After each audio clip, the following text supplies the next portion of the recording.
하나님 말씀 받들어 읽겠습니다. 하나님 말씀은 고린도전서 제11장에 있는 말씀 중에 26절 한 절만 읽도록 하겠습니다. 너희가 이 떡을 먹으며 이 잔을 마실 때마다 주의 죽으심을 그가 오실 때까지 전하는 것이니라. 마태복음 26장 26절에서 30절까지의 말씀도 읽겠습니다.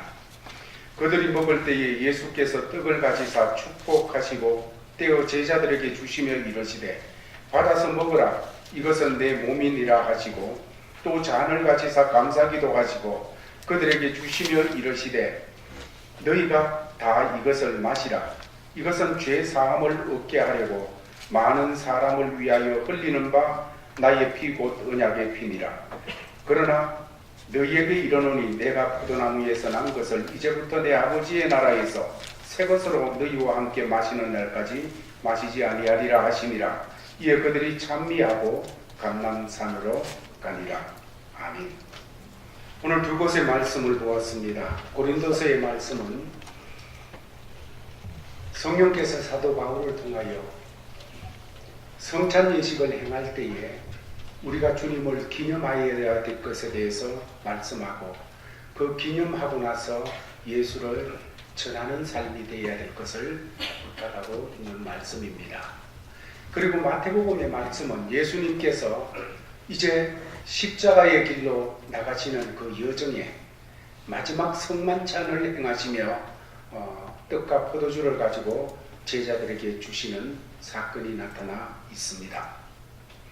이 사건에는 놀라운 하나님의 비밀이 담겨 있는 사건입니다. 먼저 첫 번째 성만찬의 자리에서 예수님께서 행하신 일은 떡을 떼어 제자들에게 주시며 받아 먹으라고 하신 이 내용입니다. 마태복음 26장 26절 말씀을 보면 그들이 먹을 때에 예수께서 떡을 가지사 축복하시고 떼어 제자들에게 주시며 이르시되 받아서 먹으라 이것은 내 몸이니라 하시며 말씀하셨습니다. 예수님께서는 유월절 잔치를 가지는데 이 유월절 잔치는 히브리인 된 사람들은 유대인 된 사람들은 누구든지 1년에 한 번씩 유월절이 되면 잔치를 하게 되어집니다. 가정에서 하기도 하고 일가 친척들이 모여서 하기도 하고 이렇게 잔치를 아주 크게 그들은 하게 되어집니다. 예수님께서 이제 떡을 잡아가지고 제자들에게 떼어서 나눠줬는데 그 떡은 바로 유월절에서 누룩 없는 떡을 나타내는 그 떡이었습니다. 왜 누룩이 없는가? 옛날 애굽에서 하나님께서 그들을 구원하실 때 그 구원이 얼마나 갑자기 얼마나 상상하지 못하는 방법으로 이루어졌는지 떡을 반죽을 해서 그 떡을 먹으려고 하면 이스트를 넣어가지고 그걸 누룩을 넣어서 그걸 부풀게 해야 딱딱하지 않고 먹을 수 있는 떡이 되어지는데 반죽을 하다가 갑자기 구원 역사가 일어났습니다. 반죽을 하는 중에 갑자기 하나님께서 그들을 구원하셔서 출애굽하게 하십니다. 이러니까 누룩을 넣고 부풀게 하는 이런 과정 할 사이도 없이 순식간에 떠나가라 하니까 그들이 그만 반죽하던 걸 그대로 둘러매고 이스트 넣지 않은 걸 둘러매고 출애굽을 하게 되었습니다. 그때부터 매년 유월절을 지키면서 히브리 사람들은 누룩 없는 떡을 이제 기념으로 먹는 그런 잔치를 가지게 되어졌던 것입니다. 예수님께서 그 떡을 집으셔가지고 제자들에게 떼어서 주시면서 받아 먹어라 이것은 내 몸이라 하고 말씀하시는 겁니다. 먼저 예수님께서 떡을 집으시고 축복 기도를 하십니다. 축복 기도를 하시고서 떼어 주셨다 이렇게 되어 있는데 여러분 이거 참 놀라운 겁니다. 왜냐하면 보통 유월절 잔치를 하게 되어질 때 떡을 광주리에 많이 갖다 놓습니다. 바구니에. 갖다 놓으면 그 떡은 누구든지 집어서, 왜냐하면 누룩 없는 그 떡을 기념하면서 먹는 거예요. 그렇게 하는 것이 일반적으로 하던 일입니다. 지금까지 사람들이 그렇게 해왔습니다. 제자들도 그렇게 해왔어요. 그런데 예수님께서 그날은 자기가 떡을 하나 집고 나서 그것을 찢어가지고 제자들에게 주면서 받으라, 받아 먹어라. 이거는 너희를 위하여 참으로 내가 주는 살이다. 내 살이다, 먹어라. 이렇게 말씀하시는 것입니다. 왜 예수님께서 그렇게 하셨을까? 이것은 예수님께서 분명한 의도를 가지고, 분명한 예수님께서 이걸 통해서 우리에게 복이 되게 하시기 위해서 하신 그런 예식입니다. 이것은 우리가 요한복음 6장에 나타나는 보리떡 5개와 물고기 2마리로 5,000명을 먹이고도 남는 그 사건하고 연결이 되어지는데, 왜냐하면 요한복음 6장은 참 절수가 많습니다. 긴 장입니다. 그런데 그 긴 장에 전체가 떡 문제를 다루고 있습니다. 1절에서 15절까지는 오병이어 보리떡 5개와 물고기 2마리로 5,000명을 먹이고 12광주리를 거두는 그 사건을 기록하고 있고, 그때 사람들이 억지로라도 이분이 있으면 먹는 문제 해결되겠다, 왕으로 삼으려고 하게 되어지니까 예수님이 피하십니다. 그러고 나서 6장에 계속 이어서 떡 문제를 말씀하고 계시는 그 내용이 6장에 나타나게 되어집니다. 그래서 6장 전체가 성령께서 떡 문제를 기록하게 하는데, 그것은 바로 배고픈 사람들, 5,000명이 넘는 사람들이 보리떡 5개와 물고기 2마리로 배불르게 먹었다, 그리고 남았다, 그것을 나타내기 위한 요점은 아니라는 것입니다. 6장에서 떡 문제를 얘기하면서 나타내는 중심점은 요한복음 6장 35절 말씀을 보면 예수께서 이르시되 나는 생명의 떡이니 내게 오는 자는 결코 줄이지 아니할 터이요 나를 믿는 자는 영원히 목마르지 아니하리라 하시는 말씀을 주십니다. 이것이 주님께서 떡을 통하여 나타내고자 하셨던 그 마음입니다. 예수님의 관심은 요한복음 6장의 사건을 연결시키면서 바로 떡인 자신을 가리키면서 내가 생명의 떡이다, 내가 영생을 주는 생명의 떡이다 하는 것을 사람들이 알고 그 생명의 떡인 예수님을 받아들이기를 원하셨던 것입니다. 여러분, 사람은 육체만 가진 그런 동물이 아니지 않습니까? 사람은 육체적으로도 시험을 받았지만 영적으로도 시험을 받은 존재입니다. 그래서 먹고 마시고 배부르고 모든 문제가 잘 해결되어지면 그러면 그냥 만족해지는, 그러면 정말로 평강이 오는 그런 존재가 아니라는 것입니다. 5,000명은 배불리 먹고도 12광주리가 남는 그런 기적의 현장 가졌습니다. 그렇다고 거기에서부터 그의 인생의 모든 문제가 해결된 것이 아니었습니다. 가령 우리 사업이 잘 되고 우리 자녀가 형통하고 노후 문제가 안정적으로 해결이 되어져 있고, 여러분 그렇다고 우리 문제가 다 해결된 것입니까? 그게 전부가 아니라는 거예요. 그래서 떡 먹는 문제를 다루는 요한복음 6장에서 41절에 가면 예수님이 내가 하늘로서 내려온 떡이다 이렇게 말씀을 하십니다. 사람에게는 육신을 위해서, 몸을 위해 가지고 먹는 떡이 필요할 뿐만 아니라 영생의 떡, 생명의 떡, 하늘로부터 내려온 떡이 필요하다는 것이에요. 물질적이고 경제적인 축복만 축복이 아니고 영적인 축복을 받아야 되어진다는 것입니다. 바라기는 우리 제1교회 성도들 하나님께서 이 몸을 위한 은총도 풍성히 내려주시되 무엇보다가도 영혼이 강건해지고 영혼이 하나님 앞에 복을 받는 이런 성도들이 되기를 주의 이름으로 축원합니다. 당대만 그렇게 되는 것이 아니라 참으로 요즘 기도하고 바라는 것은 우리 성도들 정말로 믿음의 좋은 가문을, 여러분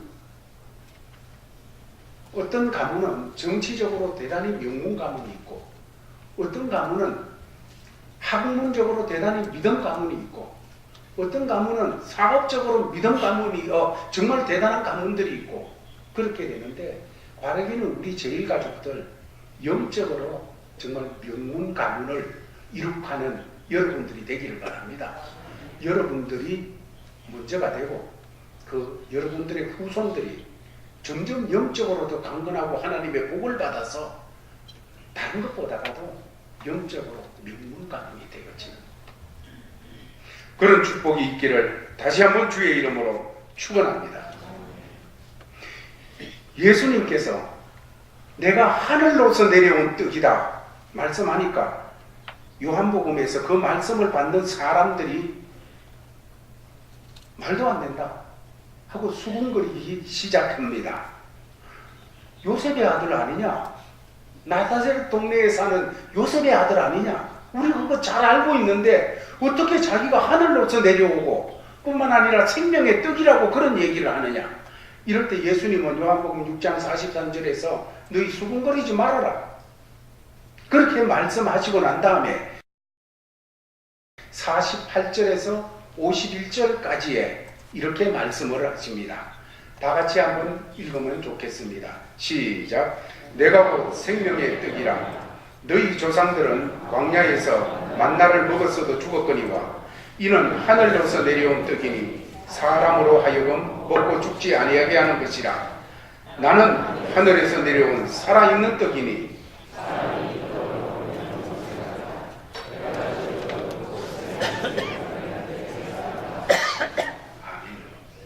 나는 하늘로서 내려온 떡이니 사람이 이 떡을 예수님을 먹으면 영생하리라.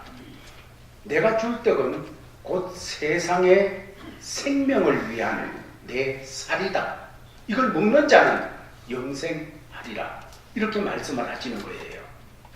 여러분 많은 사람들이 인생에 목말라 하고 있는 거 우리가 알지 않습니까? 수없이 목마름을 해결하기 위해서 모래 다니면서 옷을 사입기도 하고 다니면서 좋은 음식을 먹어보기도 하고 친구를 사귀기도 하고 수가상의 여인은 그 만족을 위하여 여러 번 발버둥을 쳐보기도 했었습니다. 그래도 만족이 없었습니다.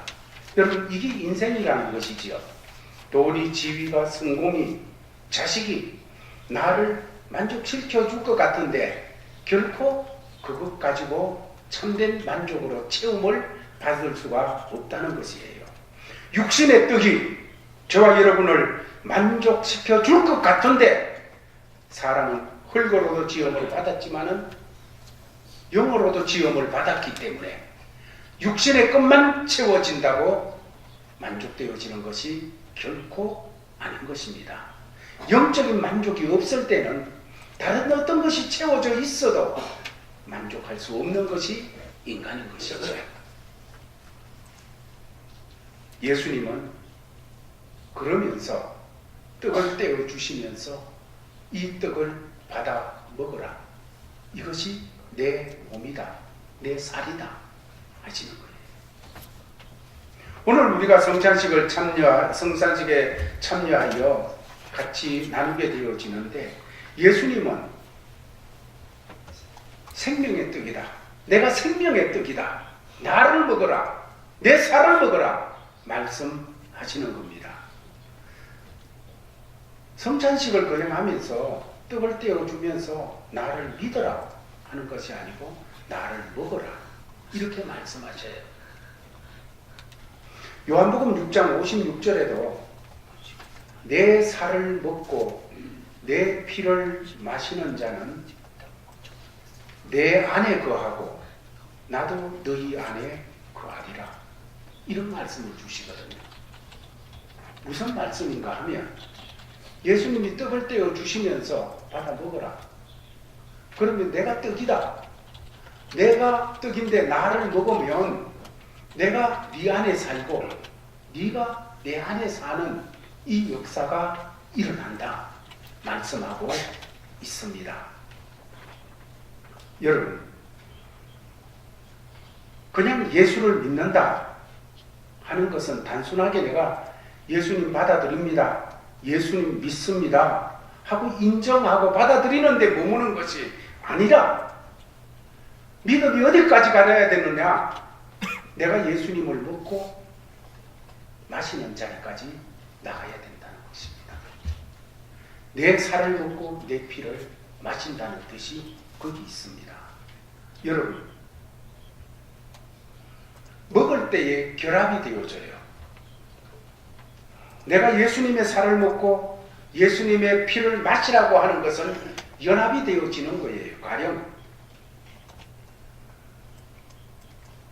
내가 네 안에, 네가 내 안에 거한다. 우리가 음식을 먹게 되어지면 어떤 음식을, 맛있는 음식을 먹고 아니면 이런저런 음식을 먹게 되면 그 음식이 내 안에 들어와서 소화가 되어집니다. 소화가 되고 끝나는 것이 아니라 그 다음에 그것이 내 피가 되고 내 살이 되어 내 생명을 유지하게 하고 내가 살아나갈 수 있도록 역사를 하게 되어져 있습니다. 이것이 음식을 먹었다 하는 뜻이 되어지는 거지요.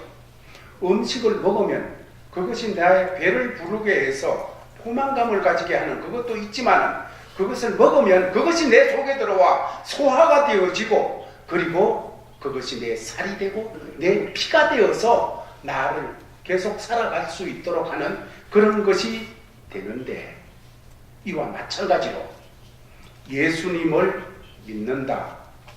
이것은 예수님을 먹고 마시는 이것까지 나가는 것이 되는데, 예수님을 먹고 마시는 것으로 말미암아 예수님이 내 안에서 피가 되고 살이 되어 내 몸이 되어진다는 거예요.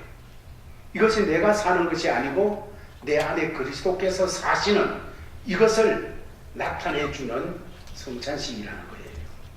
예수님의 피가, 우리가 예수님의 피를 마시고 예수님의 살을 먹는 이것을 통하여서 그것이 들어가서 내 피 속에 예수님의 피가 흐르고 내 살 속에 예수님의 살이 스며들고 내 의식 속에 예수님의 의식이, 내 가치관 속에 예수님의 가치관이, 내가 보는 것 속에 예수님이 보시는, 내가 말하는 속에 예수님이 내 입을 통하여 내 안에 계신 예수님이 내 입을 통하여 말씀하시는, 내가 걸어가고 인생의 삶을 걸어가는 모든 것을 통하여 내 안에 나와 연합되어 계시는 예수 그리스도께서 나를 통해 나타내시는 이 삶을 나가야 된다는 것을 말씀을 통해 주고 계시는 것입니다. 단순히 믿는 것은 인정하고 받아들이는 그 차원을 넘어서 영적인 결합이 되어지는 거예요. 예수님과 영적인 결합이 되어지는 거예요. 그래서 예수님께서는 내 살을 먹어라, 내 피를 마시라 말씀을 주신 것입니다. 이것이 다른 표현으로 하면 요한복음에서 말씀하는 것은 내 안에 거하라, 내가 네 안에, 네가 내 안에 거한다, 이렇게 말씀을 주셨습니다. 오늘 예수님께서는 정말로 예수를 믿는 것은 예수님과 연합이 되어서 예수님 따로 나 따로가 아니라 연합이 되어 하나가 되어지는 거다. 연합이 되어져서 하나가 되어질 때 예수님 십자가 사건은 내 사건이 되어지는 거요, 예수님의 죽음은 내 죽음이 되어지는 것이요, 예수님의 부활은 나의 부활이 되어지는 이 역사가 있음을 말씀하여 주고 있습니다. 사랑하는 제일 가족들이여, 그렇게 되어지기를 원하십니까? 정말 예수님이 여러분 안에 들어오셔서 피가 되고 살이 되고 여러분의 구원이 되고 여러분의 삶이 되어지시는 이런 역사가 일어나기를 원하십니까? 그게 바로 예수 믿는 거예요. 나를 먹어라 하신 거예요. 그 다음에 27절 28절 말씀을 보면, 또 잔을 가지사 감사기도 하시고 그들에게 주시며 이르시되 너희가 다 이것을 마시라. 이것은 죄 사함을 얻게 하려고 많은 사람을 위하여 흘리는 바 나의 피 곧 언약의 피니라 말씀을 주십니다. 떡을 떼어 주신 다음에 그걸 먹고 나서 제자들에게 또 잔을 주시고 감사기도 하시면서 너희가 다 이것을 받아 마시라. 그러면서 하는 말씀이, 이것은 죄 사함을 얻게 하려고 많은 사람을 위하여 흘리는 바 나의 피 곧 언약의 피다, 약속의 피다 하고 말씀을 합니다. 여기서도 그 언약의 피라고 말씀하시면서 이걸 믿어라 하시는 것이 아니라 이거를 받아 마시라 말씀하고 계십니다.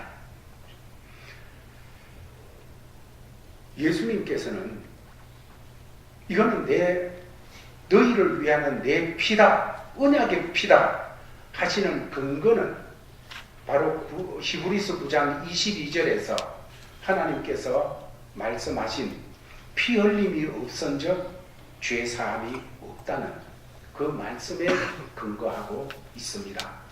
히브리서 9장 7절 이하를 보면 히브리 백성들을 위하여 1년에 한 번씩 대제사장이 성전에 들어가서, 성소에 들어가서 백성의 죄를 속죄받는 이러한 예식을 가지게 되었습니다. 왜냐하면 하나님의 백성이 1년 동안에 너무너무 더러워지고 거룩하여지지 못했기 때문에 그 문제를 해결하기 위하여 하나님 앞에 속죄받기 위해서 들어가는데, 그때 피 흘림이 없으면 사함이 없다. 그렇게 하여 염소와 송아지의 피나 이런 피를 가지고 들어가서 죄 사함을 받는 역사를 가지게 되었습니다. 그런데 이제 예수님이 십자가를 앞에 놓고 그 잔을 나누어 주시면서 받으라. 이거는 내 피인데 이것이 언약의 피다. 피 흘림이 없은즉 사함이 없다. 이게 하나님의 약속이에요. 이게 언약인데, 이제 하나님 앞에서 예수님께서 십자가에 달려 피 흘릴 것을 나타내시면서 이게 너희를 위한 언약이다. 언약의 피다. 여러분, 6월절에는 양을 통하여 이런 피로 제사함을 받는 역사가 있었는데, 이제는 예수님께서 십자가에서 친히 자기 피로 속죄를 이루었는데 1년 동안을 위한 피가 아니라 영원을 위한 피라는 것입니다. 영원한 속죄를 이루사 단번에 성소에 들어가셨느니라. 이것이 구원입니다. 우리가 받은 이 구원의 역사는 어떤 다른 짐승의 피를 통해서가 아니고 예수님의 피를 통하여 영원한 속죄를 이룬, 한 번으로 영원히 속죄함을 받은 이 사건이 되었기 때문에 그 예수의 피가 우리를, 그 피를 믿고 그 피에 적셔지게 될 때 죄에서 깨끗함을 받고 살아계신 하나님 앞으로 나아가도록 우리 양심이 일어난다는 거예요.